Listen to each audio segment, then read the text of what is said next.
Hello, good evening everyone. I hope you are doing well. Welcome to back to my YouTube channel SST वाली madam. आज हम लोग पढ़ने वाले हैं क्लास 9th SST का chapter number 1 what is democracy and why is democracy. सबसे पहली बात तो हम सबको पता है कि डेमोक्रेसी क्यों जरूरी है या फिर डेमोक्रेसी किस तरीके की गवर्नमेंट है. सबसे पहला एक चीज मैं आपको कंफर्म कर दूं कि डेमोक्रेसी जो शब्द है वो हम लोग आज से नहीं, वो हम लोग 5th क्लास से पढ़ते हुए आ रहे हैं. पर आज जो हम लोग इस वीडियो में पढ़ने वाले हैं कि एग्जैक्टली डेमोक्रेसी का क्या फायदा है हमारे देश के अंदर, ठीक है, या फिर जिन देश के अंदर डेमोक्रेसी नहीं थी उन देशों को क्या प्रॉब्लम्स फेस करनी पड़ी. इस चैप्टर को मैं आपको बहुत ब्रीफ में पढ़ाऊंगी कि एग्जैक्टली हम लोगों के लिए डेमोक्रेसी क्या है, डेमोक्रेसी के मेरिट्स क्या है और डेमोक्रेसी के डीमेरिट्स क्या है. तो सबसे पहले डेमोक्रेसी की definition. Democracy is a form of government in which the rules and regulations are made by the people who are elected by us. मतलब डेमोक्रेसी के अंदर क्या होता है, जो भी रिप्रेजेंटेटिव है, इधर वो हमारे प्राइम मिनिस्टर हैं, एमएलए हैं, एमपीज हैं, even the ward member of a nation, हम लोग उसको इलेक्ट करते हैं. जो आम इंसान है वो उसको इलेक्ट करता है. और इसकी वजह से क्या होता है, जो डेमोक्रेटिक गवर्नमेंट होती है वो क्या रहती है, अकाउंटेबल गवर्नमेंट रहती है हमेशा लोगों के लिए. कि जो डेमोक्रेटिक गवर्नमेंट ने जो रूल्स और रेगुलेशंस बनाए होंगे वो किसके हित में होंगे, आम जनता के हित में, ना कि किसी पर्टिकुलर पॉलिटिकल पार्टी के हित में होंगे या फिर किसी पर्टिकुलर कोई इंसान के हित में होंगे. ठीक है, ये चैप्टर शुरू होता है डेमोक्रेसी की डेफिनेशन के साथ कि डेमोक्रेसी एक ऐसी सरकार है जिसके अंदर रूल्स और रेगुलेशंस कौन बनाता है, हमारे द्वारा इलेक्ट किए गए रिप्रेजेंटेटिव्स बनाते हैं. The rules and regulations are made by the representative elected by the common people of the nation. ठीक है, इतना समझ आया.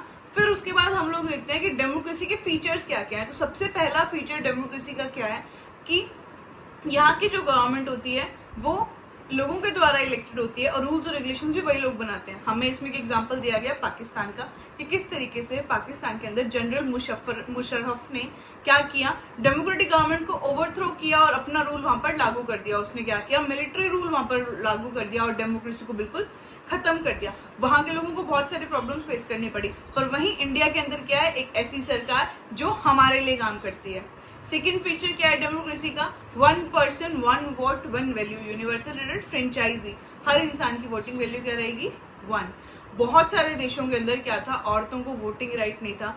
कई देशों में क्या था, जो अमीर लोग थे सिर्फ वही वोट दे सकते थे, गरीब लोगों के पास वोटिंग राइट नहीं था. इवन ब्रिटिशर्स के टाइम में भी हम लोगों के पास वोटिंग राइट्स नहीं थे. जो कॉमन लोग हुआ करते थे, बहुत कम लोग जो थे वो इलेक्शंस के अंदर पार्टिसिपेट करते थे.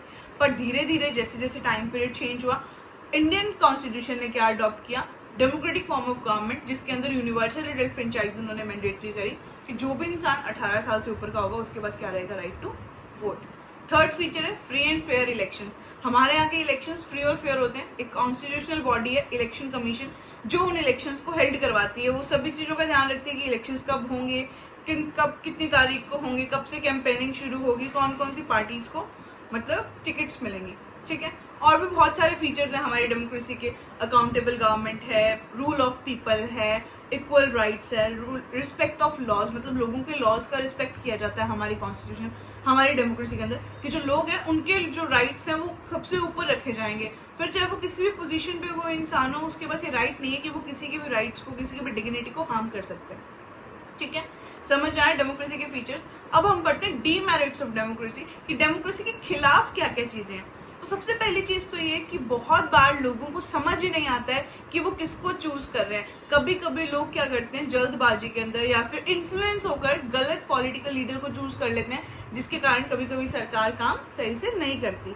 ठीक है, सेकेंड इसके अंदर क्या आता है, बहुत बार ऐसे होता है कि लोगों के इलेक्शंस के टाइम पे जो पार्टीज होती हैं वो लोगों को डराती धमकाती हैं, ब्राइब देना, मतलब उनको मतलब रिश्वत देना, अल्कोहल सप्लाई करना, इस तरीके से वो गलत चीजों का यूज कर इलेक्शंस के अंदर वोट्स कैप्चर करती है. कभी कभी क्या होता है, हम लोग किसी गलत लीडर को इलेक्ट कर देते हैं, जिसकी वजह से हमें बहुत लंबे टाइम तक एक बहुत बड़ी प्रॉब्लम फेस करनी पड़ती है. नेक्स्ट कि डेमोक्रेसी के अंदर हर 5 साल के बाद लीडर चेंज होता है. तो क्या होता है, उस लीडर को 2 साल तो ये जानने में लग जाएंगे कितने बड़े देश के अंदर हमें करना क्या है, किस तरीके से रूल्स और रेगुलेशंस बनाने हैं, क्योंकि देश इतना बड़ा है तो उसके रूल्स और रेगुलेशन बनाने में बहुत मुश्किल होंगे, जिस वजह से डेमोक्रेसी के भी बहुत सारे नेगेटिव इम्पैक्ट है. पर अगर हम लोग बाकी फॉर्म्स ऑफ गवर्नमेंट को देखें, मोनार्कियल को, डिक्टेटरशिप को, तो कहीं ना कहीं जो डेमोक्रेटिक फॉर्म ऑफ गवर्नमेंट है वो ज्यादा बेटर है.